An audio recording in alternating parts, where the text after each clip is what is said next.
আমরা আজকের এই আন্তর্জাতিক নারী দিবসে বলবো যে আমরা পুরুষতান্ত্রিক সমাজ ব্যবস্থায় বসবাস করছি। যদি আমরা জানি আমাদের প্রাণপ্রিয় নেত্রী দেশনেত্রী বেগম খালেদা জিয়া, আমাদের জাতীয়তাবাদী দলের প্রতিষ্ঠিত শহীদ রাষ্ট্রপতি জিয়া রহমান এবং বর্তমান প্রধানমন্ত্রী জনাব তারেক রহমান বাংলাদেশের নারী জাগরণে, নারীর উন্নয়নে এবং নারীদেরকে সমৃদ্ধ করবার জন্য অনেক কিছু করেছেন, অনেক ভূমিকা নিয়েছেন। নারীরা অনেক জায়গায় সত্যিকার অর্থেই সামনে এগিয়েছে। এখানে আমরা বিশেষ করে গর্ব করতে পারি আমাদের প্রান্তীয় নেত্রী দেশনেত্রী বেগম খালেদা জিয়া। তিনি যে বিষয়টি নিয়ে এসেছিলেন সেটা শুধু বাংলাদেশেই নয়, সারা পৃথিবীতে সমর্থিত হয়েছিল। আপনারা জানেন যে প্রথমে ম্যাট্রিক, পরবর্তীতে ইন্টারমিডিয়েট পর্যন্ত তিনি যে অবৈতনিক শিক্ষা ব্যবস্থা চালু করেছিলেন এবং শুভবৃত্তি চালু করেছিলেন। সেই কারণে আমরা দেখতে পাই যে ম্যাট্রিক এবং ইন্টারমিডিয়েটে ছেলেদের চাইতে কিন্তু মেয়েরা অধিক পড়াশোনা করছে এবং অংশগ্রহণ করছে। ঠিক একইভাবে ফ্যামিলি কার্ড দিয়ে নারীদেরকে, তৃণমূল নারীদেরকে সমৃদ্ধ করবার জন্য, শক্তিশালী করবার জন্য চেষ্টা করছে। কিন্তু রাজনীতিতে নারীদের অবস্থান কোথায়? আমি এই মঞ্চ থেকে আমি প্রশ্ন করতে চাই, পুরুষতান্ত্রিক সমাজ ব্যবস্থার কাছে আমার প্রশ্ন, রাজনীতিতে নারীর অবস্থান কোথায়? আমরা বলতে চাই আমাদের সামনে কিন্তু অন্ধকার। আপনারা জানেন এখন পার্লামেন্টে যে বিরোধী দলটি আছে তারা কিন্তু নারী নেতৃত্বে বিশ্বাস করে না। তারা, আপনারা জানেন, নারীরা যে কোনো নেতৃত্বে আসুক সেটাই বিশ্বাস করে না। এই বাংলাদেশ সৃষ্টি লগ্ন থেকে এবারই সবচাইতে করুণ অবস্থা আমরা পার্লামেন্টে দেখতে পাচ্ছি।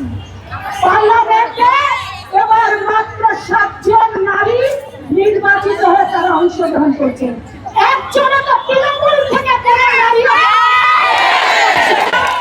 কাজেই আমাদের আনন্দিত হওয়ার কোনো কারণ নেই। আমরা বলতে চাই, আমাদের অনুরোধ করতে চাই, আগামী দিনে আমরা জানি সংরক্ষিত আসনে আমরা জানি যে বিএনপি 35টি আসন পাবে। আমরা এই মঞ্চ থেকে আমাদের প্রিয় নেতা, বাংলাদেশ নয় সারা পৃথিবী যেই নেতার দিকে তাকিয়ে আছে, বিশেষ করে আমি আন্তর্জাতিক নারী দিবসে আমি তাদের সেই আন্তর্জাতিক নারীদের কথা বলবো না, আমি বলতে চাই জাতীয়তাবাদী মহিলা দলের নারীদের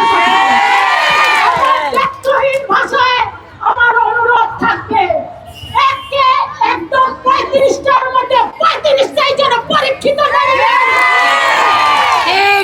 আমরা বলতে চাই পরীক্ষিত নারীরা 17 বছর যারা জেল কেটেছে, যারা মামলার শিকার হয়েছে, যারা ঘরে থাকতে পারে নাই, যারা গুম শিকারের মুখোমুখি হয়ে যাদের সন্তানরা বড় হয়েছে একটা কামার মধ্যে দিয়ে, সেই সমস্ত নারীরাই যেন পার্লামেন্টে যায়, এটাই হচ্ছে উদাত্ত আহ্বান।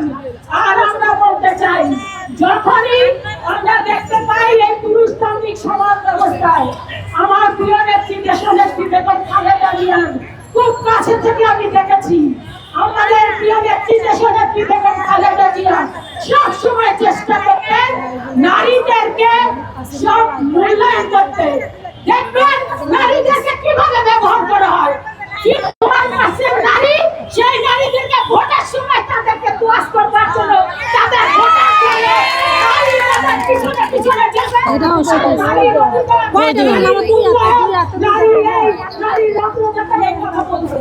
আর যখন যেই নীতি নির্ধারণে কোনো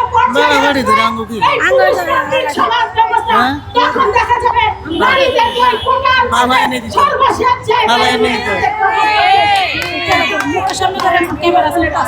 আপনারা এই যে